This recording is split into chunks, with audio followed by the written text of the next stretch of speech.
Hello. Welcome, everyone. I will talk about this Maersk Distribution Center that we have made in New Zealand. My name is Anders Mønsted. I've worked with industrial refrigeration for 30 years, mainly with ammonia, CO2, also doing CO2 cascade systems back then. And you're welcome to visit us in Hall 9, 528. That's where Advance is.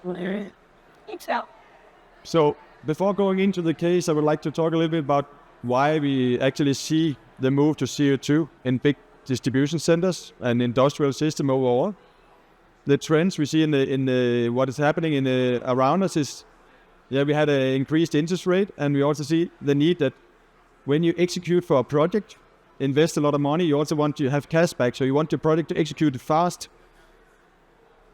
We also have lack of skilled people. We all know that it's difficult to get young people to work on site.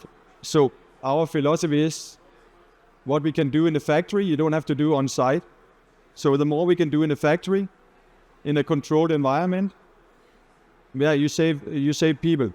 So this is one thing also pushing increased price of electricity. No one would do a CO2 system if it could not match the energy efficiency. Like we saw the ammonia super refrigerant, been always been good. So if we could not match that on efficiency, then so that's important too. High reliability. Need for operational reliability, that's a key when you have for millions of euros of stocks of goods. So you need to have good reliability. And in some cases, for example, in the pharma, they want to do 100% redundancy. So you make 2 racks, only one operating. And then all companies, and they have ambitious climate goals. So natural refrigerants, that's the one way to go. Then to fulfill, like the CO2 is actually fulfilling all these requirements, is helping. One thing that is helping on the energy efficiency, being efficient, is make a full climate solution. Like the energy you don't use, you don't have to pay for it. So often you need heat. So you say we can do the freezing, the cooling, the air conditioning, and the heating in the same rack. So you don't need to have a gas boiler to warm up your facility, your offices. You can get the heat directly from the unit. And then if you don't need the heat, you can just get rid of it to the air. Super simple. It's all integrated in the frame. So this is about making a climate system. Makes a lot of sense in the food industry, distribution centers. One rack, and then you can do everything on that rack. Different temperatures. Then also fast installation on site, as we saw. This is about you want to make it ready and install it. And then you need to be fully assembled. And what we also do is we factory test it. We don't run it with CO2, but we test all the functions, so we can do a fast commissioning. And that's also leading to why you can lift it into the building. If you are not sure about the quality and it will work, then it would be a bit risky to lift it up on the second floor there. And this is actually from a bread factory in Sweden, where it was a spiral freezer. And the take is that they install it in the building. So the pipe run is super short because you install the refrigeration unit on top of the freezer. Just run up the pipes, super fast, very little pressure drop, very efficient. So you don't need a machine room in the back end of the room. You can integrate it into the building. I think that's helping a lot on the installation time. Then we talked about the 100% redundancy. This is something to do, pipes and evaporators can be doubled. The pipes are small, as you can see. This is a 1000 kilowatt, minus 30 degrees suction. The pipe for CO2 is 125 millimeter, ammonia, freon, 300 millimeters, and glycol 250. So that's glycol with 5 Kelvin DT.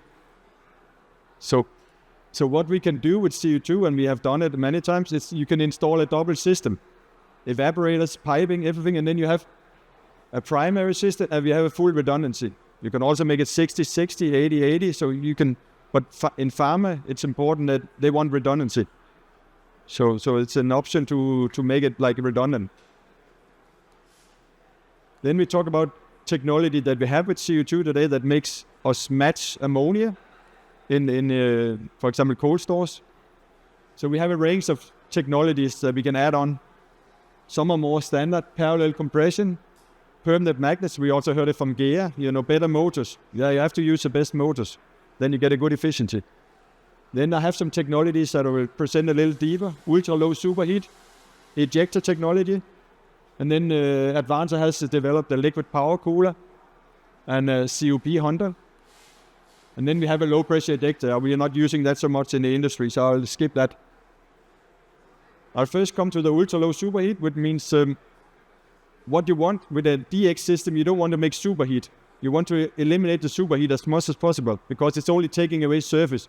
What you want to do in an evaporator, you want to boil the liquid in the evaporator like you do in a flooded system. So we actually, by taking away the superheat, we can increase the evaporator temperature to 4 to 5 Kelvin. So you can really have your system operating much more efficient. 4 to 5 Kelvin, that's 10% of efficiency you get by that. So, and then we can add a liquid and gas ejector. You can come and see that as well on our rack. Then you can actually use that from the ultra low superheat to pump up the gas to the receiver, 10 bar. And then you gain 10 bar. Then you can use a parallel compressor. Then you save 10 bar of compression energy. That's another 5 to 10%. And then if you add heat recovery, which we do a lot in industrial system, like if you go to a food industry, it's always need a lot of heat for process, for cleaning.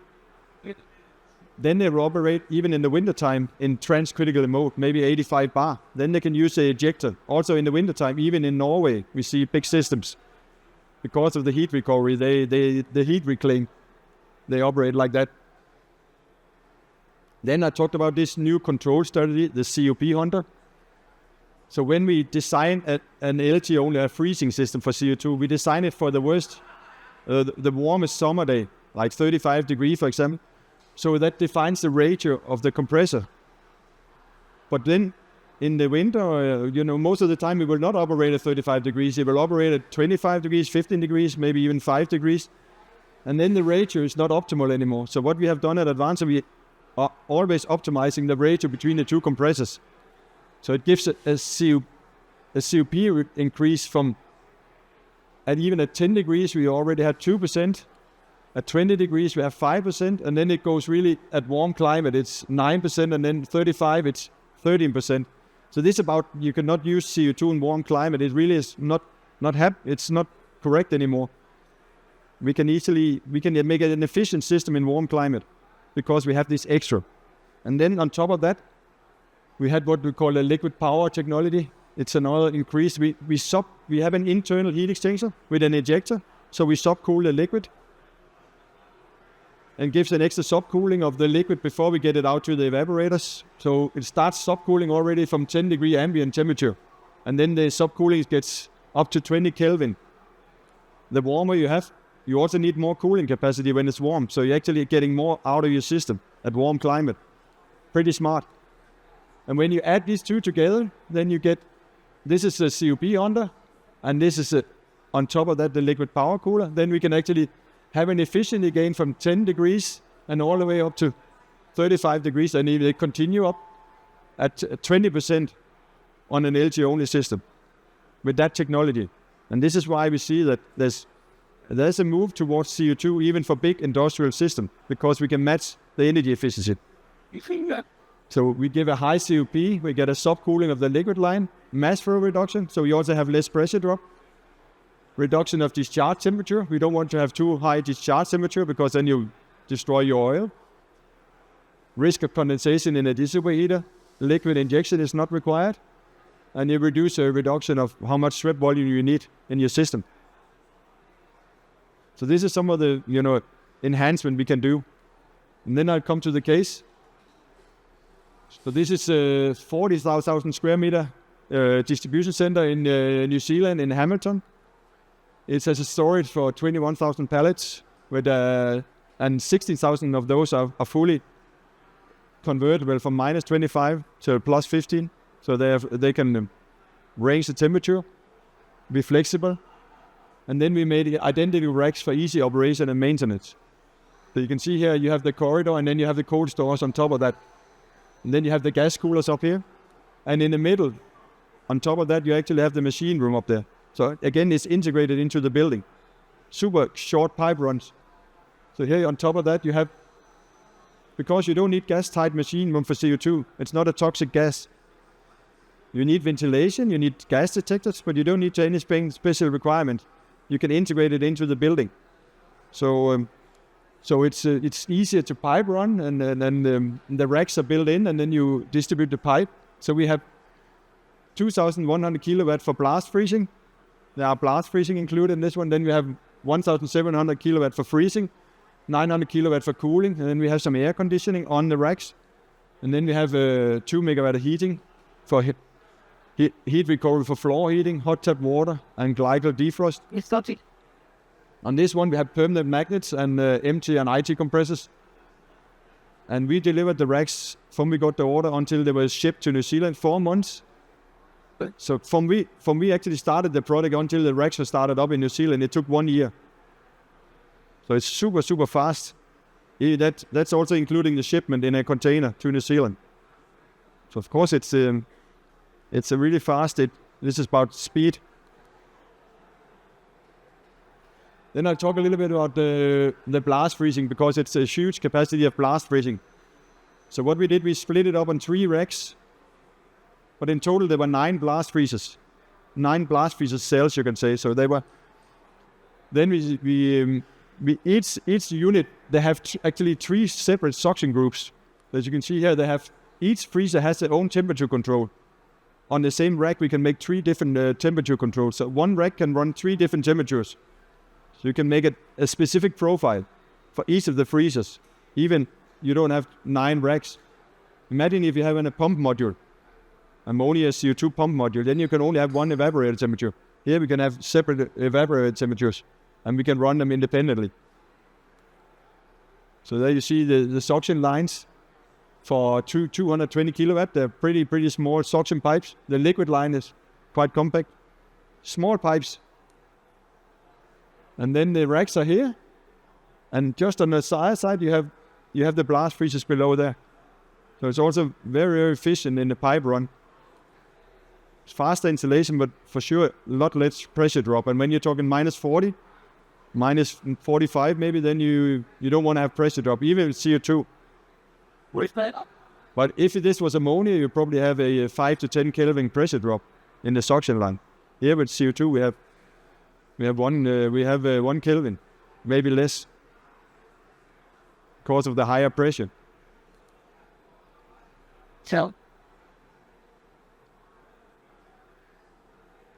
yeah, so that was me. So before you ask for the question, I would like to thank you, Maersk, and also Future Green Now from South Africa. They were consultants on this project. They're both here in the room, so they will slap me afterwards if I said something wrong. And yeah, but yeah, I welcome your questions. If any. But otherwise, come and see us for details. We are in hall 9, 528.